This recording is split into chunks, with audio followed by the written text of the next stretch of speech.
रांची बीते 11 जनवरी को हिंदपीढ़ी की रहने वाली दो सगी बहनों के रहस्यमयी तरीके से गायब होने के मामले का रांची पुलिस ने खुलासा कर लिया है। दोनों बहनें प्रेम प्रसंग के कारण घर से भागी थी और पुलिस उनका लोकेशन ट्रेस न कर पाए, इसलिए फोन व सिम तोड़कर फेंक दिया था।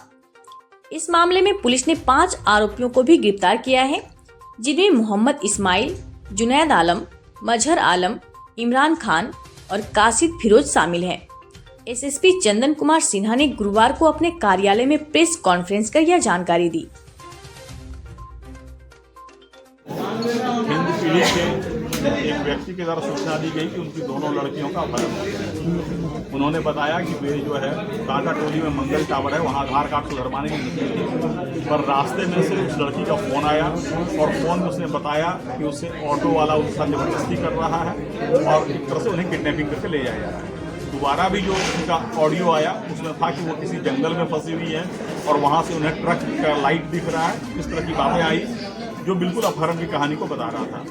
इस बात पर जो है एक SIT CPSP के नेतृत्व में मैंने गठित किया, जिसमें कोतवाली DSP, सिटी DSP, हमारे तकनीकी सेल के पदाधिकारी और बहुत सारे ऑफिसर, जिसमें हिंदपीढ़ी के पदाधिकारी और अन्य थाने के पदाधिकारी शामिल थे। और पूरी टीम ने बड़ी मेहनत और लगन से रात भर जो है जंगल, पहाड़, जो भी संभावित लोकेशन थे उसको सर्च किया।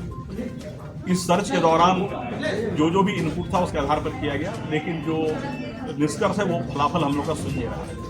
फिर जब हम लोग जो है अनुसंधान करना शुरू किए और हमारी टीम ने काफ़ी दक्षता से CTSP के नेतृत्व में इस कांड का अनुसंधान किया, और जब अनुसंधान में बातें परत दर परत खुली तो लगा कि अपहरण की बात सही नहीं है संभवतः। उसके बाद जब हम लोगों ने इन्वेस्टिगेशन किया, पता चला कि ये लड़कियां जो है जब घर से निकली हैं तो किसी ऑटो का यूज नहीं किए हैं। बाद में अनुसंधान में ये आया कि ये आल्टो कार से निकली हैं, और इस पूरे प्रकरण में पता चला कि वो जो लड़का जो उन्हें भगा कर ले गया था वह कर्नाटक का रहने वाला है, वो हैदराबाद में काम करता है और इनसे संपर्क में था। वह 5 जनवरी को ही यहाँ आ गया था, लेकिन पुलिस से बचने के लिए ये लोग लगातार मोबाइल तोड़ते रहे, सिम कार्ड तोड़ते रहे, केवल रेलवे स्टेशन के वाईफाई का यूज करते रहे। इस पूरे अनुसंधान के दौरान रांची पुलिस ने कई ट्रेन को सर्च किया, जिसमें से Palamu express, Shaktipunj express, Kamayani express, Gangavati express, Mandapam express, इस तरह बहुत सारे ट्रेन को सर्च किया गया। RPF के सहयोग से और वहाँ के स्थानीय पुलिस के सहयोग से कई स्टेशनों का CCTV फुटेज खंगाला गया और एक जबरदस्त मेहनत जो है रांची पुलिस की टीम के द्वारा किया गया, और अल्टीमेटली कर्नाटक पुलिस के सहयोग से हम लोगों ने इसे कर्नाटक में गंगावती में अभियुक्त को भी पकड़ा और इन लड़कियों को बरामद किया। हम लोग अभी जो है इन लड़कियों से पूछताछ कर रहे हैं कि पूरा प्रकरण कैसे हुआ। इन लड़कियों ने इतने बात स्वीकार किया कि जो ऑडियो उन्होंने बनाया था वो मुख्य अभियुक्त के बहकावे में बनाया था और उसमें उनके साथ ऐसी कोई बात नहीं हुई थी कि उन्हें कोई जबरदस्ती ले जा रहा है। हम लोग पूरे मामले की छानबीन कर रहे हैं और कुल मिलाकर जो 5 अभियुक्त इसमें शामिल थे, जो पूरे प्लानिंग में और पुलिस से बचने में उन्होंने सहयोग किया, उन सबों को गिरफ्तार किया गया है और हम लोग आगे का अनुसंधान कर रहे हैं।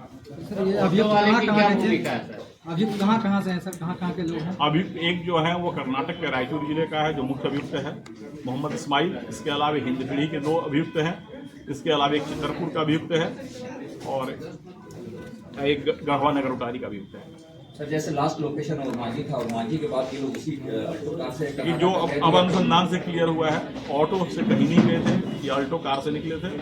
और पूरे अनुसंधान से यह क्लियर हुआ कि यहाँ से चितरपुर से फिर कोडरमा से गया से दूधी से बनारस से नागपुर से गंगावती कर्नाटक जा रहा। तो लड़कियां जब अभी मन से निकली तो आखिर इससे किडनैपिंग का शक क्यों दिया गया? नहीं, अभी जो है लड़कियां मन से निकली है या वो किसी दुष्प्रभाव में बोल रही हैं, जब तक लड़कियों को हम लोग काउंसलिंग करके उन्हें परफेक्ट नॉर्मल कंडीशन में नहीं ले आए तब तक कुछ भी कहना प्रीमेच्योर होगा। और दूसरी बात की, जिस तरीके से पूरे प्रकरण को रचा गया, झूठी बातें फैलाई गई, लड़कियों को लगातार उनके गार्जियन के कस्टडी से बाहर ले जाकर लगातार ट्रेन पर ट्रैवल कराया गया, ये अपहरण की ही बात है। सर, जो ऑटो चालक है जिसके बारे में वायरल हो रहा था, या उनका कहना है कि मेरा मान सम्मान को ठेस पहुंचाया, मेरे से कोई ये भी नहीं लिया गया और उसका वायरल किया गया, हमको बदनाम किया गया, इससे वो ऑटो वालों पर भी जो है विश्वास कम हुआ लोगों का। इस तरह उस बात की हम लोग छानबीन करेंगे, उस प्रकरण पर क्या क्या कार्रवाई। अभी हम लोग का मुख्य ध्यान अनुसंधान पर केंद्रित था, बाकी जो बातें फैली और अफवाह फैली उसके बारे में हम लोग अलग से छानेंगे। सर, वापस लाने में किनका सहयोग रहा?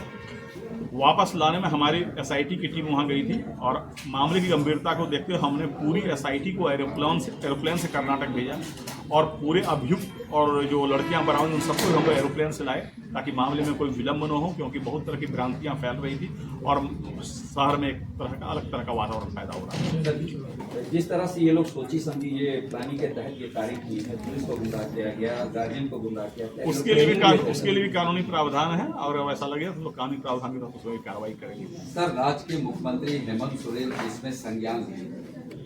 माननीय मुख्यमंत्री का शुरू से निर्देश था कि इस कांड को उच्च प्राथमिकता दी जाए और किसी भी तरीके से सबसे पहले लड़कियों को बरामद किया जाए और माननीय मुख्यमंत्री के निर्देश के आलोक में ही मैंने एसआईटी का गठन किया था और एसआईटी ने काफ़ी अच्छा काम किया। सर, अगर इसमें होगा तो उन लोग के साथ क्या किया जाएगा? कानूनी कार्रवाई उसके लिए प्रावधान है। अगर आप जो है पुलिस को झूठी सूचना देते हैं उसके लिए भी कानूनी प्रावधान है। सर, लड़का और लड़की जो है वो कितने दिनों से मतलब जो है संबंध में था?